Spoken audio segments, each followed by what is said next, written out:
Hi everyone, and welcome to the video presentation for Module 23. We're going to do an introduction to a concept called modulation. So in this video, we will define the term modulation. Then we'll kind of continue our introduction by exploring how different keys can be related to each other. And those relationships are called either enharmonic, relative, parallel, closely related, or distantly related, which we also call foreign. And so those are the types of relationships between keys we'll talk about first.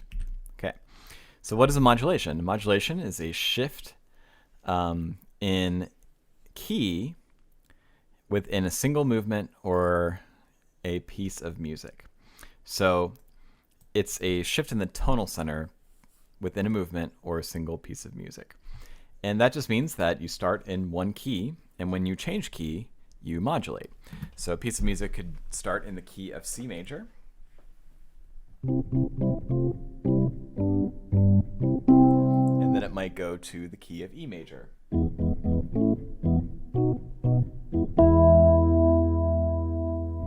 So we've shifted from where we started in C major to be in the key, now the key of E major.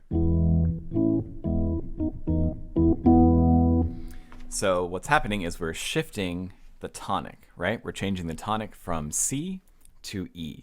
And it's a permanent change, so we call it a modulation. And this is what makes something different, something that's a modulation different from something that's a secondary function, right? Something that's tonicizing. So tonicization or secondary function is a temporary thing, but a modulation is a permanent thing. It lasts for a long time, not just one chord. Okay, so what we're doing is we're changing keys. We're treating another note as the tonic, but now we're making that change, that shift in the tonal center, a permanent thing or a long-term thing. So we call that a modulation. Okay, so before we can really talk about how modulations work, we need to understand how different keys can be related. And so we need to know how the key that we start in is related to the key that we end in. And there are more than 4 ways, so that's the typo, that the new key can be related to the old key. It can be enharmonic to the old key. It can be relative to the old key. It can be parallel to the old key. It can be closely related to the old key, or it can be distantly related. So those are actually 5 different ways, sorry about that, that the new key can be related to the old key. Okay, and we're going to explore each one of these in a little bit of detail. So we have keys that can be enharmonically equivalent to each other. And this is sort of an unusual one, but it is worth saying. And these are 2 keys that sound the same but are written differently. And we call them enharmonically equivalent keys. So this might be the key of F sharp major, for example, and the key of G flat major. And if you look at the keyboard, you'll notice that the note F sharp is the same note as the note G flat. That means that the key of F sharp major is the same key as the key of G flat major. So they are called enharmonically equivalent because the tonics sound the same. F sharp sounds the same as G flat. Okay? And if you look at it, they have all the same notes in common. They're just written differently. So F sharp and G flat are the same note. A flat and G sharp are the same note. B flat and A sharp are the same note. C flat and B are the same, etc. They're all just written differently, but they are the same pitches, the same sounds. Okay? And so we say that these are enharmonically equivalent, and if a change of key happens between these 2 types of keys, it's actually not a modulation. Okay? So since we're not really changing the sound of the tonal center, right? The tonal center is really the same pitch, it's just written differently, then whenever you change between 2 enharmonically equivalent keys, there is no modulation. There's no change in key. All right. Another way that keys can be related is if they are parallel keys, and these are major or minor keys with the same tonic. Okay? So major and minor keys with the same tonic are parallel keys. So this might be the key of G major, for instance, and the key of G flat major, or G minor, I'm sorry. So the key of G major is parallel to the key of G minor. And that means that they have the same tonic. And again, if you have the same tonic, it's not really a modulation, right? It's something different. And this is kind of a special case. So whenever you have two parallel keys, two keys that have the same tonic, but one is major and one is minor, we call that not a modulation, but we call that a change of mode. And mode just means major or minor. So whenever you have two parallel keys, the shift from major to minor, we don't call it a modulation, we call it a change of mode. Okay, but this is one way that keys can be related. If they are major and minor and they have the same tonic, then they are parallel keys. Okay. All right, now we'll get into the ones that actually happen in modulations that we call true modulations. The first is the idea of a relative key, and we already kind of know this. These are major and minor keys that have the same key signature. And so major and minor keys that have the same key signatures are called relative keys. So this is maybe F major and D minor. And because they have the same key signature, they have all the same notes. So these keys, these scales, which are related, all have the same notes, but they have a different tonic. They have a different note that's treated as the center note, right? So we say that they have all the same notes, but different tonics, and they are called relative keys. And we could check, right? So they both have F, they both have G, they both have A, they both have B flat, they both have C, they both have D, and they both have E. Yeah, I circled those already. So they have all the same notes, so they are relative keys. Okay, so sometimes a modulation can happen between relative keys, and all that means is that we are changing where the tonic is, we're not changing the notes. The only exception to this is that sometimes, because it's a minor key, it will, the minor version, the minor relative will have a raised leading tone. So in this case, a C sharp. And that is actually what makes D sound like it's the tonic. Okay, so we'll talk more about that later. One other way, and this is kind of the most important one that we care about right now, that keys can be related are that they can be closely related. So any two keys that have no more than one note difference between them are called closely related keys. So this might be, for example, the key of B flat major and the key of E flat major. And if you look at the two keys in detail, you'll see that they have some notes in common, but they don't have all the notes in common. So let's check. So B flat major has a B flat. E flat major also has a B flat. B flat major has a C, so does E flat major. B flat major has the note D, so does E flat. B flat major has an E flat. E flat major obviously has an E flat as well. I'll circle both of them. B flat major has an F. E flat major also has an F. B flat major has a G. And E flat major also has a G. And I'll circle that B flat. So the only note that they don't have in common is this one right here. Because B flat major has an A natural. And E flat major has an A flat. Okay, and if you look at their key signature, you can see that really obviously, right? B flat major has a B flat and an E flat in the key signature. E flat major has a B flat, an E flat, but also an A flat.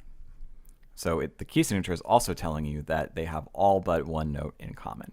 So that's what can define something as a closely related key. They have no more than one note difference between them. So the key of B flat major is closely related to E flat major because they have almost all their notes in common except for one. Okay. All right, now most modulations, the reason this is important is because most modulations occur between closely related keys. Okay, and let's look at this a little bit more detail. Erase all that stuff there. So a little bit more about closely related keys. So a key will always be closely related to 5 other keys. So there are 5 other places you can go if you're modulating between closely related keys. Let's take another example, which is the key of D major. So here's our scale for D major. Okay, one key that has all the same notes as D major would be its relative, which is B minor.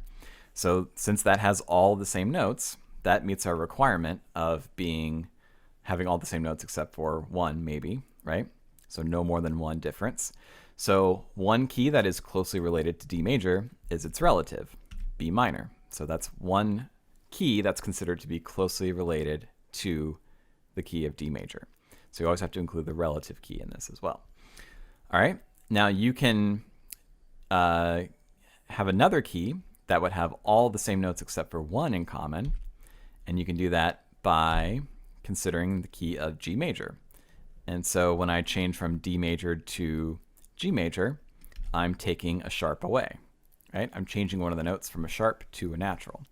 And so you can see that now I have two keys that have almost all the same notes in common. So D, E, F sharp, G, A, B, but they don't have C in common, right? So in the key of D major, it's a C sharp.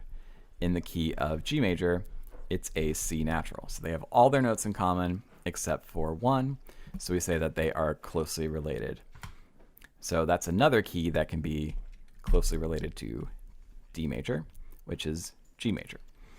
And then you can also include the relative of G major in this, because that has the same notes as G major, which means it still has all the notes in common with D major except for one, since it's equivalent to G major. And so you also have to include on this list of things that are closely related to D, the key of E minor, which is the relative of G major. Okay, and you can prove this as well. So D major has the note D in it, so does E minor. It also has the note E in it, obviously.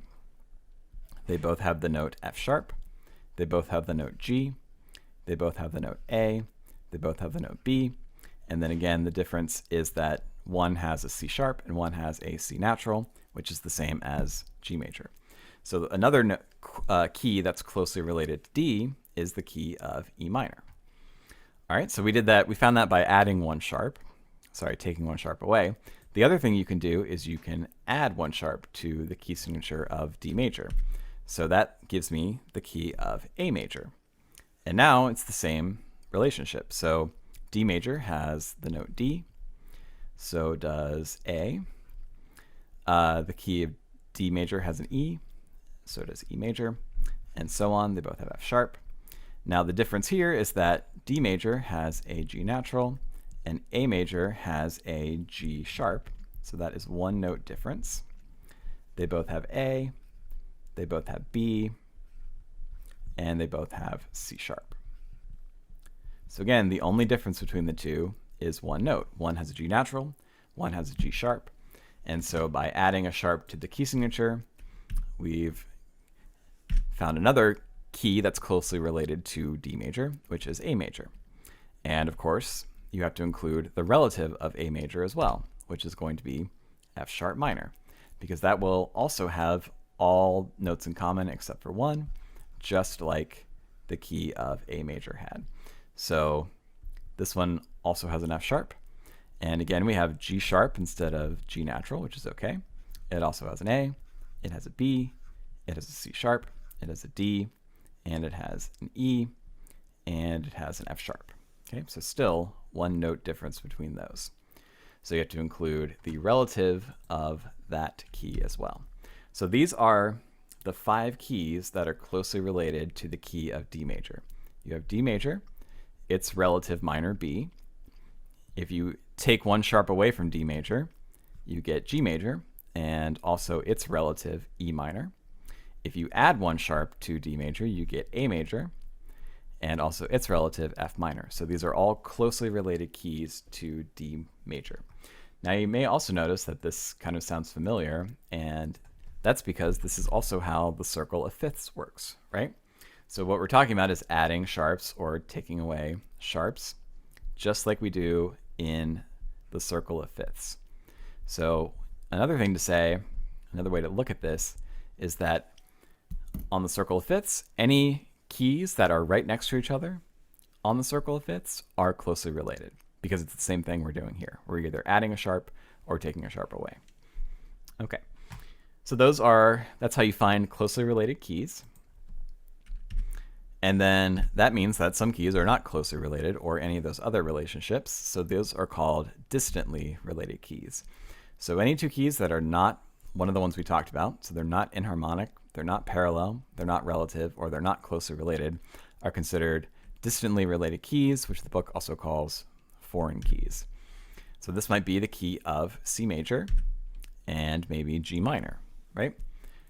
And we can compare these two keys. So C major has a C, G minor also has a C, C major has a D, so does G minor, C major has an E, but G minor has an E flat.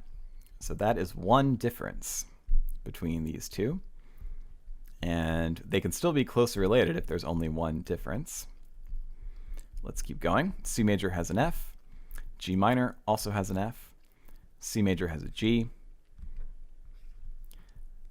C major has an A, G minor also has an A, C major has a B natural, but G minor has a B flat. So that's another difference. So that's two differences, which means that these are not closely related keys. They're also not parallel. They're also not relative. So they have to be distantly related. So the key of C major and the key of G minor would be distantly related. Okay, so this is kind of our first step in talking about modulation, is learning how different keys are related. And then we can talk about how you get from one key to the next, how you can create modulations. All right, we'll talk about this more in class. Thanks for watching and have a great day.